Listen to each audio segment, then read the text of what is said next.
اس میں اللہ تعالیٰ نے جنات کی تبلیغ کا تذکرہ کیا ہے.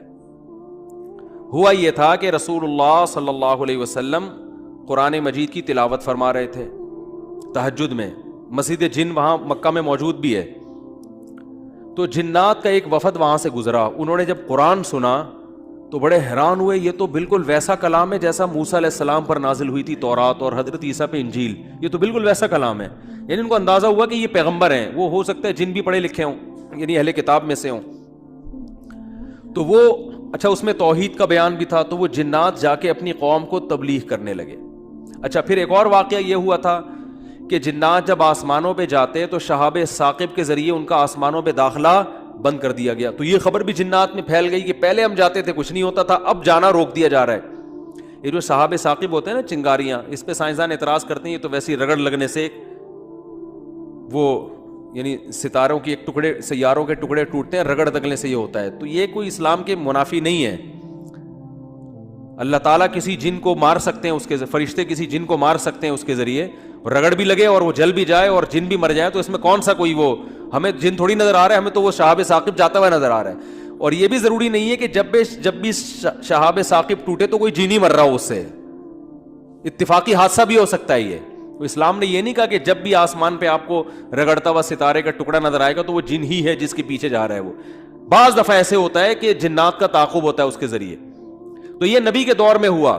اور اس کی دلیل یہ ہے کہ جب قرآن کی آیتیں نازل ہوئی نا کہ جنات نے کہا کہ ہم جب جاتے ہیں تو شہاب ثاقب آتا ہے, تو اس پر کسی مشرک نے اعتراض نہیں کیا کہ یہ تو پہلے بھی آ رہے تھے, اب تھوڑی آ رہے ہیں, کوئی نیا واقعہ تھوڑی ہے, یہ تو پہلے بھی آ رہے ہیں. تو جنات نے یہ کہا کہ ہم نے دیکھا ہے کہ ہمارا اوپر داخلہ بھی کیا ہو گیا, منع ہو گیا. تو دنیا میں کوئی بڑا واقعہ ہوا, تو واقعہ انہوں نے دیکھا کہ بھائی یہ قرآن نازل ہو رہا ہے اور یہ کوئی دنیا میں نیا مذہب آیا ہے اور یہ پیغمبر ہیں.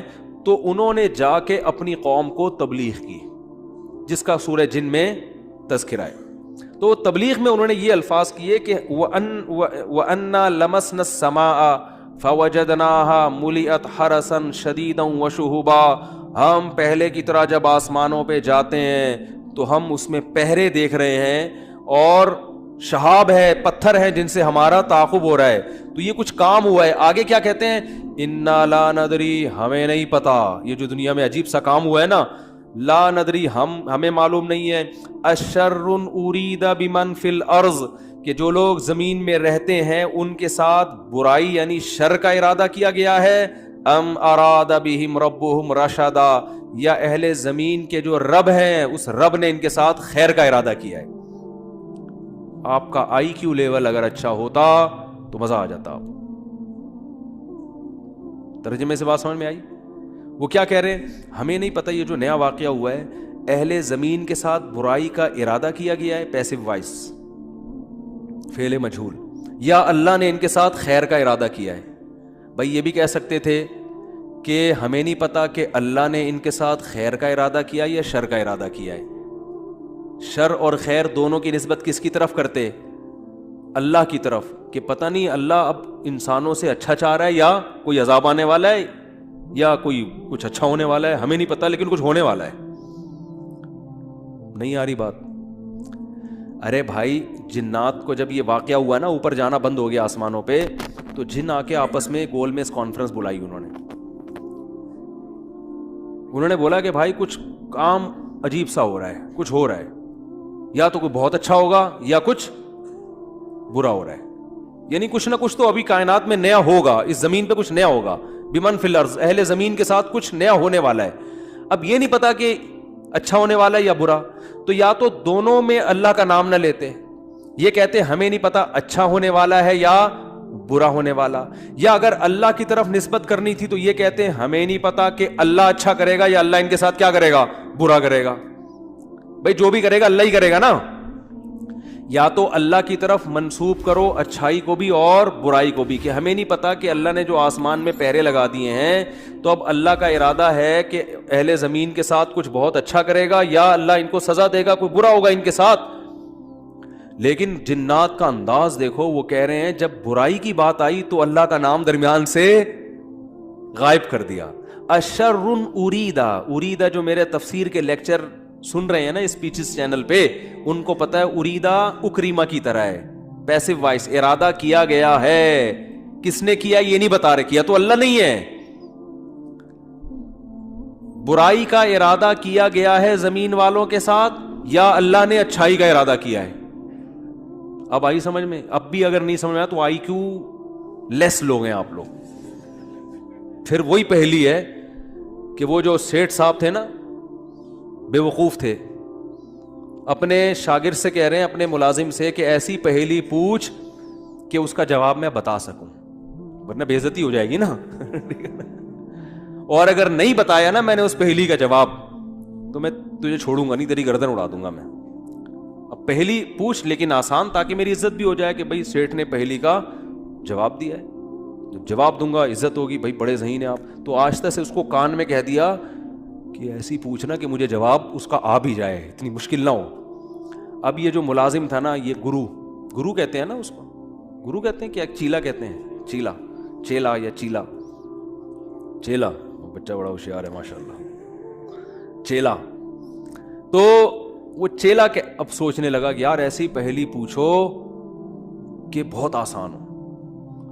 اب اس نے پہلی سوچ کے آیا. سرائکی میں یہ لطیفہ ہے اصل میں, دیکھو ہک چانٹ مرے سا سدھا تھیا ویسے, یہ میں نے ایک لفظ سیکھا ہے ابھی سرائکی کا. اب کسی کا مطلب نہ پوچھنا, وہ چماٹ لگا دے گا آپ کو کھینچ کے. دیکھو ہک چانٹ مرے سا سدھا تھیا ویسے, ٹھیک ہے نا. تو یہ کسی سے کہنا نہیں, ورنہ کوئی گارنٹی نہیں ہے, ٹھیک ہے نا.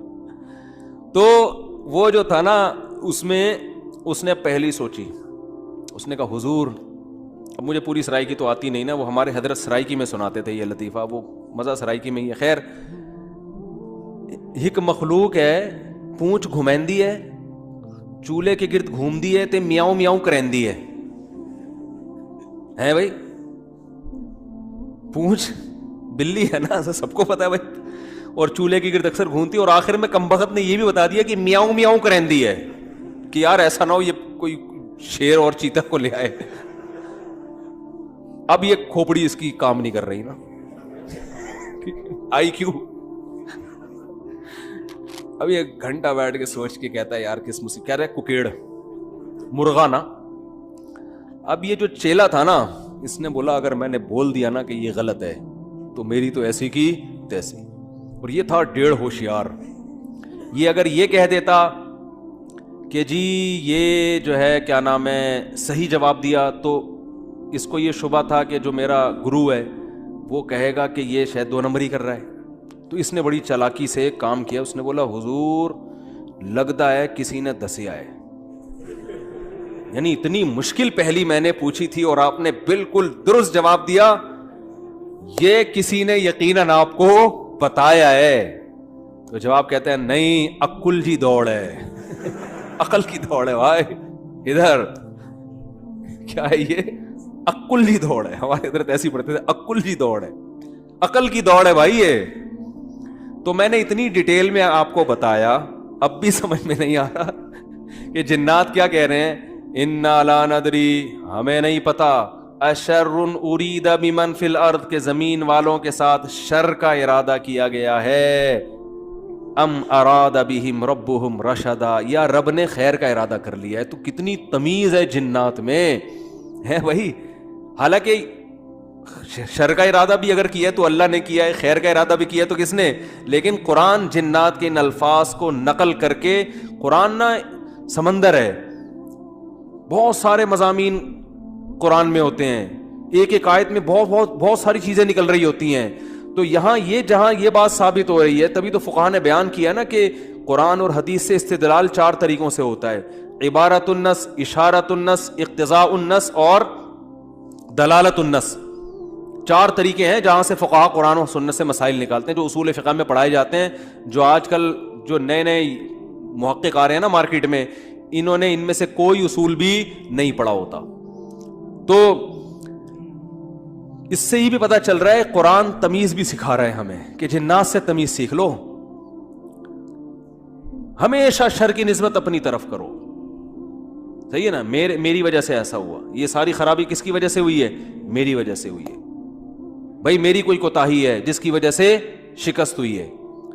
جیسے غزوہ احد میں شکست ہوئی تو صحابہ نے تو اپنے آپ کو جھونک دیا تھا, شکست ہو گئی تو قرآن نے کیا کہا, تمہاری وجہ سے ہوئی ہے, ٹھیک ہے نا, تم نے پیغمبر کی اس معاملے میں اطاعت نہیں کی. صحابہ نے یہ نہیں کہا واہ ہم مدینہ چھوڑ کر آ گئے پیغمبر کے لیے, ہے بھائی اتنے ساری ہم نے قربانیاں دے دیں اور اسباب کی دنیا میں کامیابی کی امید نہیں تھی, پھر بھی ہم نے اپنے آپ کو میدان جنگ میں لے جا کے جھونک دیا. اب ایک گھاٹی پہ اگر 50 آدمیوں کے میں سے چند لوگوں نے اگر امیر کی اطاعت نہیں کی تو اس کی ہم سب کو اتنی بڑی سزا مل رہی ہے. دوسرے کوتاہی تو انہوں نے کی ہے اور قرآن کہہ رہے کہ تم نے کی ہے, سب کی طرف نسبت کیوں کی جا رہی ہے؟ صحابہ نے ایسا کوئی لفظ زبان سے نہیں نکالا, کچھ بھی نہیں نکالا صحابہ. اے اللہ ہماری غلطی ہے, ہم استغفار کرتے ہیں, آئندہ یہ کوتاہی نہیں ہوگی. تو کیسا کامیابی کے اصول ہیں یہ. تو بھائی دیکھو دنیا میں آپ کو اللہ کی مان کے چلنا ہے, آخرت میں پھر اللہ آپ کی مان کے چلے گا, سمجھ رہے ہو نا.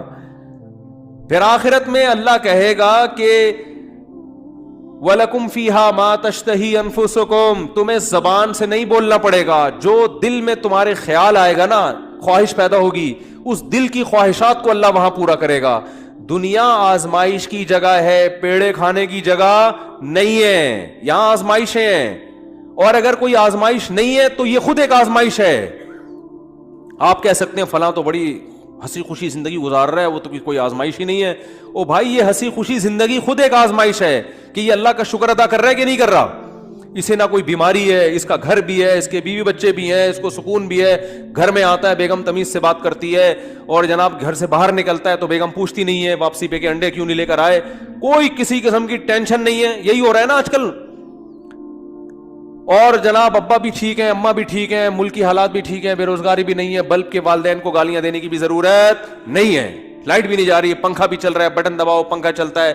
جیسے آسٹریلیا میں تو یہی ہوتا ہے, بٹن دباتے تھے پنکھا چل جاتا تھا. وہاں پہ میں حیران ہوتا تھا یار, ہم تو دیکھتے ہیں ٹرائی کر کے چلا کہ نہیں چلا, ایسا ہی ہوتا ہے نا, چل گیا اے اللہ تیرا شکر ہے, نہیں چلا کوئی بات نہیں, لائٹ آنے والی ہے تھوڑی دیر میں آ جائے گی. جنریٹر چلاؤ, کھینچو پھر اس کو جا کے, کتنے تو چپک کے مر گئے جنریٹر سے بیچارے اس چکر میں. تو کوئی ٹینشن اگر نہیں ہے تو بھی بڑی ٹینشن ہے بھائی.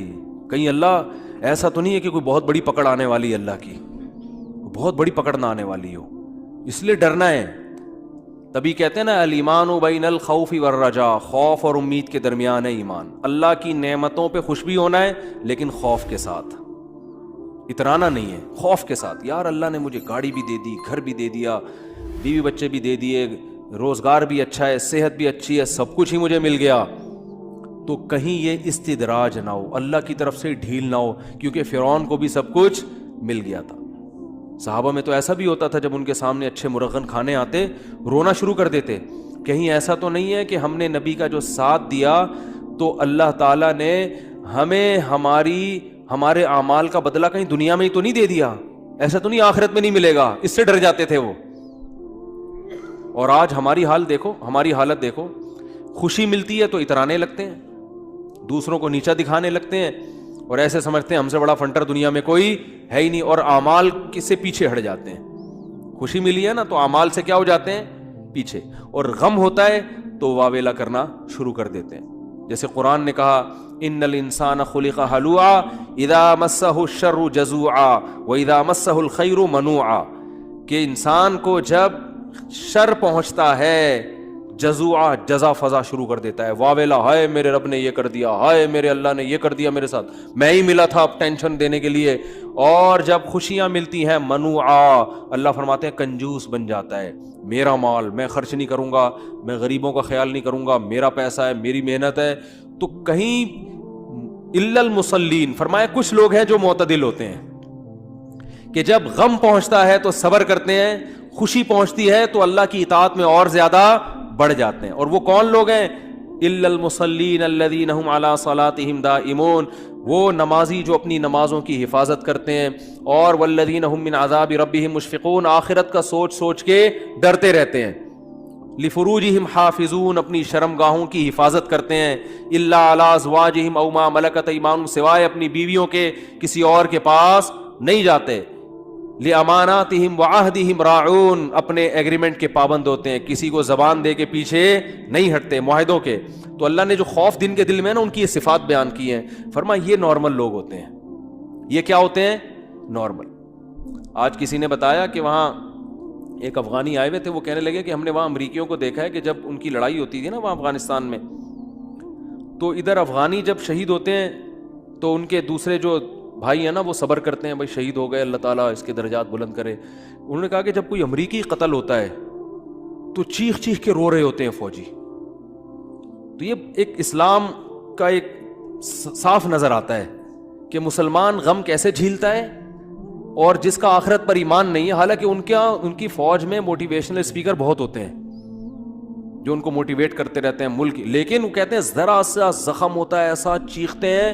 ہمارے ہاں بچے بھی ایسے نہیں روتے جیسے فوجی رو رہے ہوتے ہیں, ایسا چیخ رہے ہوتے ہیں اور ایسا ایک دوسرے کے گلے مل رہے ہوتے ہیں, یار تیری ٹانگ ٹوٹ گئی, ہاں ہاں ہاں. وہ تو ایسے کئی لوگوں نے بتایا جو بھی آتے رہتے ہیں نا وہاں سے, آنا جو افغانی تو آتے ہیں یہاں تجارت کے لیے, تو کہتے ہیں ہم جب دیکھتے ہیں نا اس طرح کہیں لڑائی ہو رہی ہو افغانیوں میں اور ان میں جو آپس میں لڑائی ہو رہی ہے, تو اس میں یہ منظر ہمیں دیکھنے کو ملتا ہے کہ وہ چیخ رہے ہوتے ہیں اور جب ان کے زخم ہوتے ہیں تو کچھ بھی نہیں, آرام سے بیٹھے ہوئے تھوڑا کرا رہے ہیں بس, اور کچھ نہیں.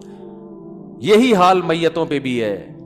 آپ دیکھ لو, دیندار اگر واقعی دیندار ہے وہ میت پہ چیخو پکار نہیں کرتے.